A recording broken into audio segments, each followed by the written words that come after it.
Mapagpalang umaga po sa ating lahat. Ang ating devotional message ay may titulong Ang Iglesia sa Gitna ng Kasiyahan at Kasaganaan. At ito ay matatagpuan sa Aklat ng Mga Gawa, chapter 2, verse 1 and 4. Nang sumapit ang araw ng Pentecostes, nagkatipon silang lahat sa isang lugar.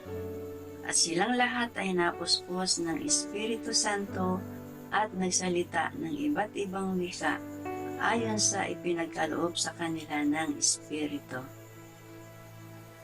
Ang pista ng Pentecostes ay ikalawa sa 3 paunahing kapistahan ng mga Hudyo. Ang ibig sabihin ng Pentecostes ay ika-50 araw. Ipinagdiriwang ito makalipas ang 49 na araw ng pista ng Paskwa o ika-50 araw mula Nisan. Sa Lumang Tipan, ang tawag dito ay Pista ng Unang Ani, Pista ng Mga Linggo, at Pista ng Pag-aani.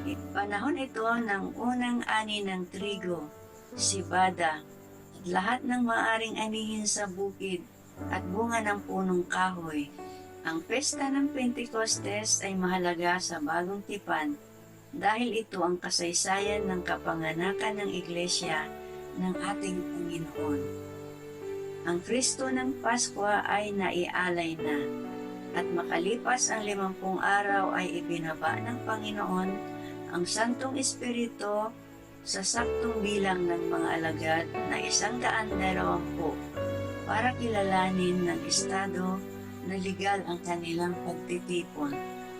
Sila ang unang grupo na tinipon ng Panginoon sa Gawa chapter 2 verse 1 to 4 at 1 Corinthians 5:7. At nang mangaral si Pedro ay 3,000 ang nagsisi at nanumbalik sa Diyos, katiyakan na ipinanganak na ang Iglesia. Sa talatang 4 ay may katagang wika na nabanggit. Ito ay ang katuparan ng hula sa Joel chapter 2 verse 28 to 29. Ang pagsasalita ng wika sa kapanganakan ng Iglesia ay lingwahe. Sa Griego, glossolalia, hindi babbling. Naunawaan ang kanilang pagsasalita dahil sinasambit ng mga apostol ang taal na wika ng mga bansang dumalo. Higit sa 8 bansa na ang kanilang sariling wika ang narinig mula sa 120 katao na unang grupo ng kapatiran sa Jerusalem. Naganap ito ayon sa kapangyarihan ng Santong Espiritu na lumukob sa kanilang lahat. Ang kaganapan ng pagsasalita ng wika sa panahon ng Pentecostes ay salungat sa nangyari sa Tore ng Babel sa lupain ng Sinar ng Lumang Tipan. Ang sentro sa kaganapan sa Tore ng Babel ay pagkakaisa ng tao laban sa Diyos at ambisyon na sila ay makilala ng buong mundo na hiwalay sa panukala ng Diyos at pagtanggi na ang Diyos ang tunay na pinagmumulan ng pagkakaisa. Habang ang templo naman sa Jerusalem ay sentro ng espiritual na gampanin, karunungan at kapayapaan ng Diyos.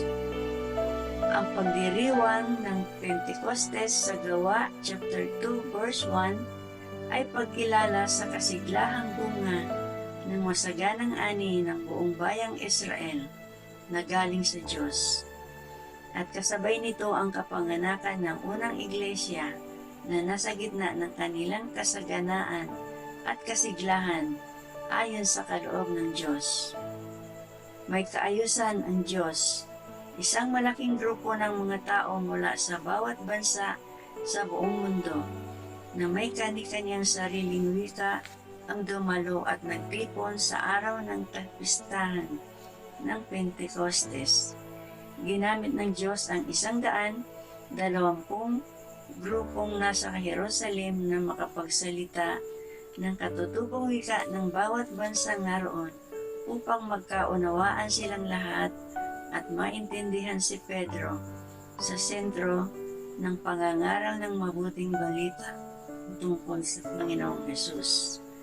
Ano ang hatid nito sa atin? Ang pangangaral ng salita ng Diyos sa iba't ibang lingwahe ay kaparaanan ng Panginoon upang maraming makakilala sa Kanya.